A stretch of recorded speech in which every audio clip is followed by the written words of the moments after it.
ইতিহাস কমন টাইটনা মানুহসকল আপোনালোক সকলোলৈ মোৰ অন্য ভিডিঅ'লৈ স্বাগতম জনাইছোঁ আৰু আজি মই এই ভিডিঅ'টোত বৰ্তমান সময়ত সংঘটিত হৈ থকা কিছু কথা আপোনালোকৰ মাজত শ্বেয়াৰ কৰিম বুলি ভাবিছোঁ। মানুহসকল আপোনালোকে গম পাইছে চাগে বৰ্তমান সময়ত চমুকৈ ক'ব গ'লে এক ভাতৃঘাতী সংঘৰ্ষৰ দিশে অসমখন আগুৱাই গৈছে। মোৰ দৃষ্টিত ৰাজীৱ খতিয়াৰ যদি আমি গানেৰে ক'ব যাওঁ যে ৰাখিব লাগে কিহত আমি লাগি আছোঁ কিহত, তেনেকুৱা এটা পৰিৱেশৰ মাজত আমাৰ অসমখন সোমাই পৰিছে। এতিয়া ডাইৰেক্ট মূল কথালৈ আহোঁ যে বৰ্তমান সময়ত এতিয়া এটা অতি বিতৰ্ক চলি আছে যে আমাৰ অসমৰ অতি সন্মানীয় জাতি অসমীয়া জাতিৰ এটা অংগ মেৰুদণ্ড বুলি ক'লেও ভুল কৰা নহয়, তেওঁলোক হ'ল আহোমসকল। আহোমসকলৰ অবিহনে অসম আধৰুৱা, অসমৰ ইতিহাস আধৰুৱা, অসমৰ কৃষ্টি সংস্কৃতি সকলোকে আমি শ্ৰদ্ধা কৰোঁ আৰু তাৰ সমান্তৰালভাৱে বৰ্তমান সময়ত জগতগুৰু শ্ৰীমন্ত শংকৰদেৱ গুৰুজনাৰ নীতি আদৰ্শক প্ৰসাৰিত কৰাৰ লক্ষ্যৰে সংঘটিত হোৱা শ্ৰীমন্ত শংকৰদেৱ সংঘ। বৰ্তমান সময়ত শংকৰদেৱ সংঘ হৈছে অসমৰ অতি বৃহৎ ধৰ্মীয় সাংস্কৃতিক অনুষ্ঠান। এই সংঘৰ তলতেই বৰ্তমান সময়ত বহুত লোক আমাৰ হিন্দু ধৰ্মত দীক্ষিত হৈ আছে আৰু একপ্ৰকাৰ ক'ব গ'লে কিছুমান জেগাত তেওঁলোকে যিটো বাহিৰৰ অন্য ধৰ্ম মুছলমানেই হওক বাৰু বা খ্ৰীষ্টানেই হওক কিছু হ'লেও বাধা দিবলৈ সক্ষম হৈছে তেওঁলোকৰ কিছু উদাৰ ধৰ্মীয় দৃষ্টিভংগীৰ ফলত।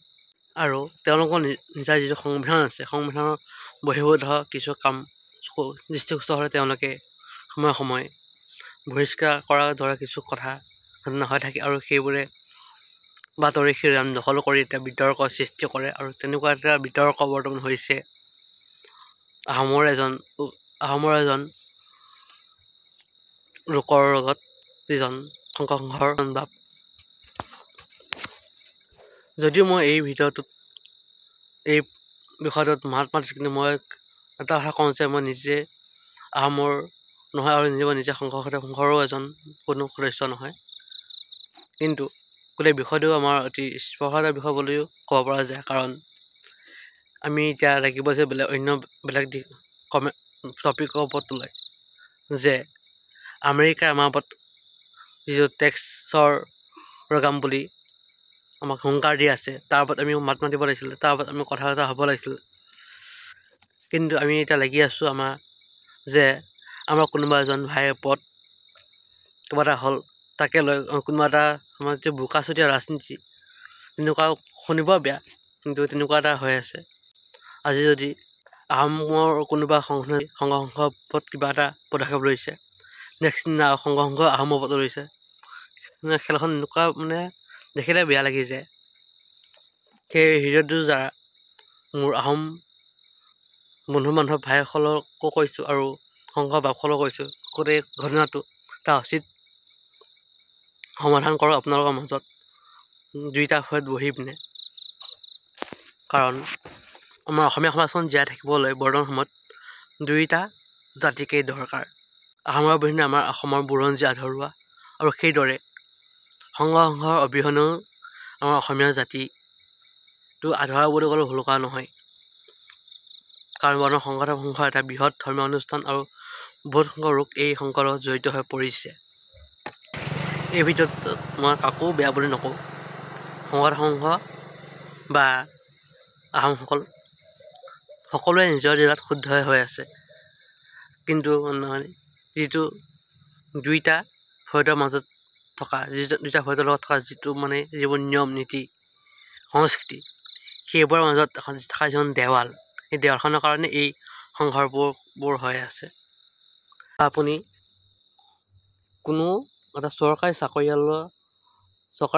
যদি আপুনি কোনো এটা চৰকাৰী চাকৰিও কৰে, আপুনি চৰকাৰী চাকৰি গণ্ডিৰ ভিতৰত থাকি কাম কৰিব লাগিব। বাহিৰত থাকি পিনে কাম কৰিব নোৱাৰে, আপুনি ছাছপেনশ্যন হ'ব বা আপোনাৰ চাকৰি যাব পাৰে। সেইদৰে শংকৰদেৱ সংঘয়ো তেওঁলোকৰ নীতি আদৰ্শৰ ভিতৰত থাকিয়েই সকলোকে পৰিচালনা কৰিব বিচাৰে আৰু যদি তাৰ বাহিৰত যোৱা যেন পায় এই ব্যক্তিজনৰ ওপৰত এটা পদক্ষেপ লয়, যিটো বৰ্তমান সময়ত বহিষ্কাৰ হৈ পৰিছে, যিটো অতিকৈ দুখ লগা কথা। কাৰণ বহিষ্কাৰ কৰাটোৱেই মূল নহয়। আৰু সেইদৰে প্ৰত্যেক জনজাতিয়ে এটা নিজা নীতি আদৰ্শ, এটা নিজা লোকাচাৰ আছে, নিজৰ সংস্কৃতি আছে। আৰু তেওঁলোকৰ নিজৰ সংস্কৃতিৰ ওপৰত যেতিয়া আঘাত আনে তেতিয়া তেওঁলোকে কষ্ট পায়। কাৰণ আজি মেডাম মেফিত যোৱাৰ কাৰণে তেওঁলোকৰ নিজৰ জাতি এজনক বহিষ্কাৰ কৰাৰ লগতে আহোমৰ গোটেই সংস্কৃতিটোক অপমান কৰাৰ নিচিনা তেওঁলোকে অনুভৱ কৰাৰ কাৰণে এই পৰিস্থিতিৰ সৃষ্টি হৈছে। সেইকাৰণে তেওঁলোকে ইয়াৰ ওপৰত তেওঁলোকে সমাধান বিচাৰিছে। তেওঁলোকৰ আহোমৰ মানুহক সংঘৰ বাহিৰ হ'বলৈ বা তেওঁলোকক ওলাই আহিবলৈ আহ্বান জনাইছে। আৰু তাৰপিছত যেতিয়া আহোমসকলে সংঘৰ প্ৰতীকী সংবিধান তেওঁলোকৰ প্ৰতীক চিহ্ন দাহন কৰিলে, তাৰ ফলত সংঘৰ লোকখিনিও মনত কষ্ট পালে। এনেকুৱা এটা ভাতৃহীন সংঘৰ দিশে অসমখন গৈ আছে বুলি অনুভৱ হয়। সেয়েহে দুয়োফালে আলোচনা কৰি গোটেই বিষয়টো সমাধান কৰক। আৰু এটা কথা কওঁ, শংকৰদেৱ সংঘই হওক বা বেলেগ কোনো ধৰ্মীয় অনুষ্ঠানেই হওক, যেতিয়া আপোনালোকে সোমায় তেতিয়া আপোনালোকে ভালকৈ চাই কৰি ল'ব, এই ধৰ্মত এইটো লাইনত মই থাকিব পাৰিম নে নোৱাৰিম। বা যদিও কোনোবা এটা বেলেগ সংগঠনে ধৰ্ম নহয়, বেলেগ সংগঠনেই হওক, তেতিয়া চাই কৰি ল'ব আপুনি এইটোত থাকিব পাৰিব নে নোৱাৰিব। যদি আপুনি থাকিব নোৱাৰিব পাৰে, আপুনি তাত নাথাকিলেই হ'ল, ডাইৰেক্ট ওলাই আহিব। তাত নাথাকোঁ এনেকুৱা কথা কয়, ডাইৰেক্ট ওলাই আহিব।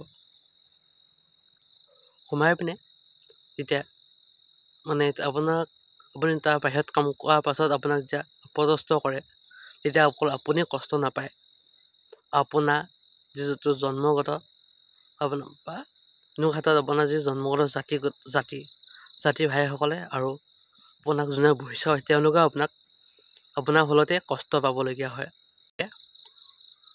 ধৰ্মীয় অনুষ্ঠানেই হওক বা বেলেগ কোনো সংগঠনেই হওক, সেই ৰাজনৈতিক, অৰাজনৈতিক, ধৰ্মীয় বা বেলেগ অধৰ্মীয় যি সংগঠনেই হওক, সোমোৱাৰ আগতেই তাৰ সেই বিতংকৈ জানি বুজিয়ে আপোনালোকে সোমাবলৈ ক'লোঁ। ইমান ডাঙৰ মানুহ নহয় আপোনাক ক'ব কাৰণে, কিন্তু মনৰ কথা কৈছোঁ, ভুল নধৰিব। আৰু এইখিনি কৈ আজিলৈ মোৰ মনৰ কথা সামৰিলোঁ। পুনৰ লগ পাম। ইউটিউবত আহিছোঁ যেতিয়া নতুন ভিডিঅ' দিবলৈ চেষ্টা কৰিম। আজিলৈ বাই বাই।